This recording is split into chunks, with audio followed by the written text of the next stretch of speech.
মেয়াদ শেষ হলেও পশ্চিম মেদিনীপুর জেলার হিমঘরগুলিতে মজুত রয়েছে ৩০ লক্ষ আলুর প্যাকেট। এদিকে বাজারে যোগান দিচ্ছে নতুন আলু, ফলে কোল্ড স্টোরে মজুদ আলু নিয়ে চিন্তিত আলু ব্যবসায়ীরা।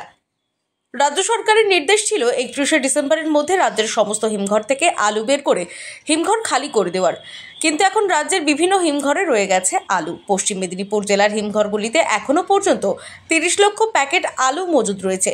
মেয়াদ শেষ হলেও হিমঘরে মজুদ আলু নিয়ে চিন্তা সংরক্ষণকারীদের। এদিকে ভিন রাজ্যে আলু রপ্তানি বন্ধ, ফলে কোল্ড স্টোরে মজুদ রয়েছে আলু। অন্যদিকে বাজারে চাহিদা যোগাচ্ছে নতুন আলু। রাজ্যের সমস্ত হিমঘরগুলিতে বন্ধ করে দেওয়া হবে গ্যাস, আর এই নিয়ে আরও চরম দুশ্চিন্তায় আলু সংরক্ষণকারীরা। পশ্চিমবঙ্গ প্রগতিশীল আলু ব্যবসায়ী সমিতির সভাপতি মুকুল ঘোষ জানান, মেদিনীপুর এবং বাঁকুড়াকে বঞ্চিত করা হচ্ছে। স্টোরের গ্যাস বন্ধ হলে পশ্চিম মেদিনীপুর ধ্বংস হয়ে যাবে। কোল্ড স্টোরে মজুদ আলুর ভবিষ্যৎ কি, তা এখন দেখার বিষয়। রাজ্যের পক্ষ থেকে একটা নির্দেশ দেওয়া হয়েছিল যে 31শে ডিসেম্বরের মধ্যে কোল্ড স্টোরে থেকে আলু সমস্ত কিছু বের করে নিতে হবে, কিন্তু এখনও তো আলু রয়েছে, এমনকি আলু বাজারে কিন্তু নতুন আলু যোগান দিচ্ছে। কি বলবেন এই বিষয়ে? এখন ব্যাপারটা হচ্ছে যে এই দিনটার জন্য আমরা রাজ্যের বিভিন্ন দপ্তরের চিফ সেক্রেটারি থেকে আরম্ভ করে মন্ত্রী বিভাগীয় মন্ত্রী থেকে আরম্ভ করে দিদির কাজ পর্যন্ত আমরা লিখিতভাবে সবাইকে জানিয়েছি। আজকেও আমাদের পশ্চিম মেদিনীপুরে 30 লক্ষ প্যাকেট আলু রয়ে গেছে। এখন যদি এই স্টোরের গ্যাসটা বন্ধ করে দেয়, তাহলে 30 লক্ষ প্যাকেট আলু কিন্তু নষ্ট হয়ে যাবে। তাই আজ পর্যন্ত আমরা কোনো রাজ্য থেকে সুরাহা পাইনি।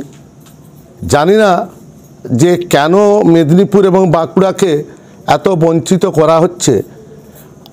আমি সরকার বাহাদুরের কাছে বলবো, এই দুটো জেলাতে আপনারা তদন্ত করে দেখুন যে এর পরিস্থিতি কি। কারণ আমাদের এখানে কাঁচা আলু উঠছে, কাঁচা আলু যাচ্ছে, এমনকি কোনো আলু ভিজে আলু থেকে কাঁচা আলু থেকে সমস্ত আলু কোনো জায়গায় যেতে পারছে না।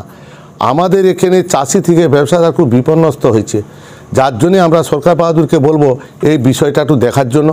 এবং সর্বোপরি আমি সরকারের কাছে বা সরকার বাহাদুরের কাছে আবেদন করব, যেমন স্টোরের গ্যাসটা এখনই না বন্ধ করে, গ্যাসটা যেমন চালু থাকে।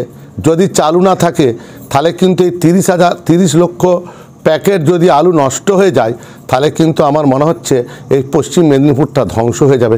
এই ব্যাপারটা আমি দিদির কাছে আবেদন রাখবো এবং আমাদের মামাটি মানুষের সরকারের কাছে আবেদন রাখবো, যাতে করে এই ব্যাপারটি যেমন দেখা হয়। বিভিন্ন জায়গায় আমরা বলছি, কিন্তু আমার মনে হচ্ছে দিদির কাছে পৌঁছায়নি না কেন আমি জানি না। কাঁচা আলু উঠছে, এই আলুটা রয়ে গেছে, এর কোনো একটা সৎ উত্তর আমরা পাচ্ছি না। এটার জন্য আমরা বলতে চাই আপনাদের মারফত, যেমন এই বার্তাটা আমাদের মাননীয় মুখ্যমন্ত্রী দিদির কাছে যেমন পৌঁছায়।